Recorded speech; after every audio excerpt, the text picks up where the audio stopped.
Buenas tardes. En este ejercicio vamos a ver un ejemplo de un llenado de vasos, donde los vasos son del mismo tamaño, del mismo grosor, de la misma anchura, pero el flujo al cual es llenado es diferente.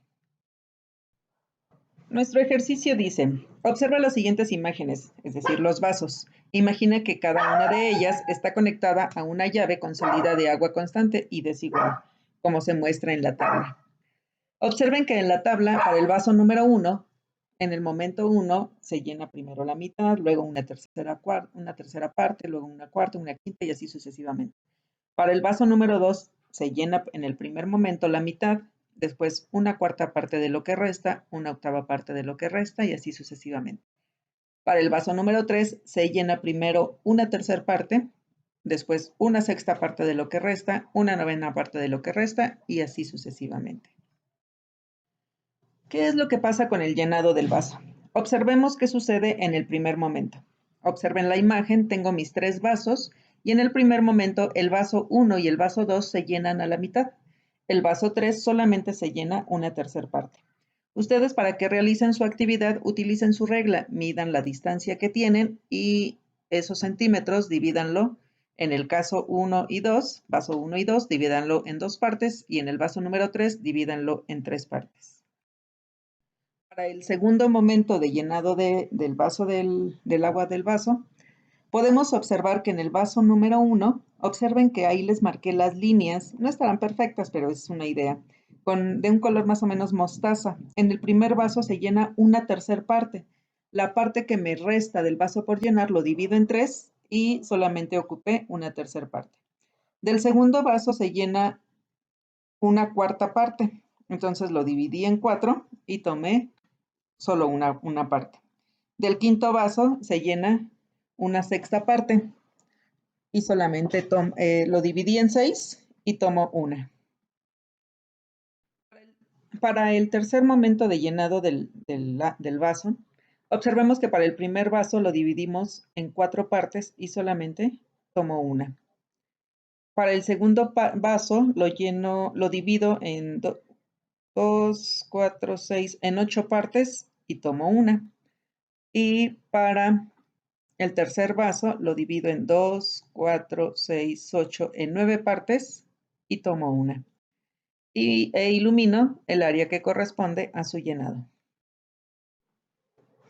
Observemos que en el cuarto momento, el vaso número 1, la parte que me falta por llenar, la divido en 5 partes y voy a tomar una. Observen que cada vez se va complicando un poquito más porque el espacio se va reduciendo. Para el vaso número 2 la voy a dividir en 16 partes y voy a tomar una. Y para el vaso número 3 la voy a dividir en 12 partes y voy a tomar una. Y ya está representado ahí en el dibujo, en el esquema, con color verde. Si seguimos trabajando haciendo el mismo procedimiento que en los pasos anteriores, en el quinto paso, el espacio que me resta en el vaso 1 lo voy a dividir en 6 partes y voy a tomar solo una sexta parte. Para el segundo vaso lo voy a dividir en 32 partes. Observen que esto se complica cada vez más. Lo divido en 32 y solo voy a tomar un 32avo. Y el tercer vaso lo voy a dividir lo que me falta por llenar en 15 partes y solo voy a tomar un quinceavo. De acuerdo a lo que hemos venido observando hasta el quinto paso, que fue lo que representamos, pero podemos seguir haciendo exactamente lo mismo para el sexto, séptimo, octavo paso que vienen marcados en la tabla, o podríamos continuar más allá, pero es un trabajo laborioso, entonces nos ponemos a pensar, ¿en algún momento los vasos se van a llenar? Y la respuesta es, si nosotros visualizamos el espacio que nos falta por llenar y siempre el espacio que nos falta por llenar le damos zoom, es decir, lo ampliamos, siempre vamos a poder trabajar en ese pequeño espacio y vamos a poder tomar la parte que nos corresponde o que nos está marcando la tabla, la cual siempre va a ser cada vez menor. Pero entonces aquí podríamos pensar que jamás se van a llenar ninguno de los tres vasos. ¿Por qué? Porque siempre le vamos a estar dando zoom y vamos a poder visualizar el espacio que queda por llenar. Pero ¿qué sucede en el caso de que no le demos zoom al espacio que nos falta por llenar. Nos vamos más a nuestra vida real, así como vemos los vasos tal cual. ¿Qué vaso se va a derramar primero? Desde el principio ya observamos que el vaso que viene dominando en llenarse con mayor rapidez es el vaso número 1.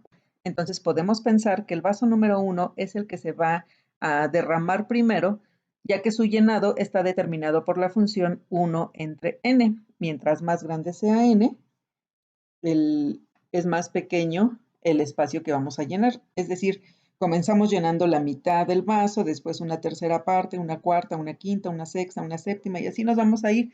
Siempre vamos a ir reduciendo el espacio, pero va a llegar un momento en el que se va a llenar y va a ser el primero en derramar. ¿Qué vaso va a derramarse en segundo lugar?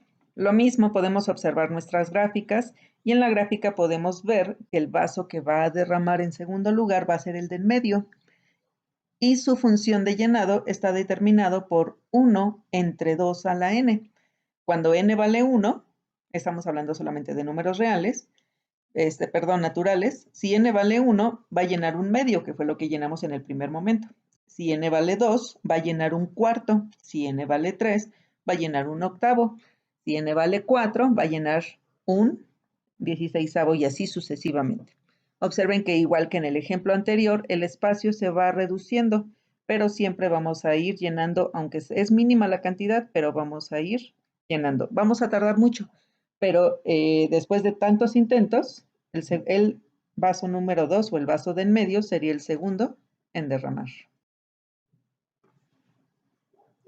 ¿Cuál va a ser nuestro último vaso en derramar? El mismo análisis que el anterior. Si observamos cómo viene el llenado de los vasos, podemos observar que el vaso número 3 va a ser el último que va a derramarse. Aunque cuando n comience a ser más grande, se va a llenar un poco más rápido que el vaso 1 y que el vaso 2, pero aún así, como lleva una desventaja desde el principio, va a ser el último en derramar. Y su función de llenado está dada por f de n igual a 1 entre 3 por n. ¿Cuál es la conclusión que generamos a partir de este ejercicio? Concluimos que los vasos se van a ir llenando poco a poco, que cuando n tiende a ser pequeña, los vasos que se van a llenar primero van a ser el 1 y el 2 y el más rezagado va a ser el número 3.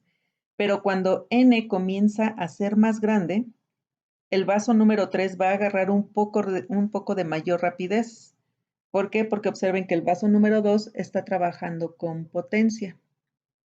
Y el vaso número 1 son los números naturales, tal cual, la sucesión de números naturales. Entonces, si nosotros visualizamos el llenado de estos vasos siempre agrandando el espacio que nos falta por llenar, podríamos decir que nuestro límite es infinito para cuando los vasos se vayan a comenzar a derramar su líquido.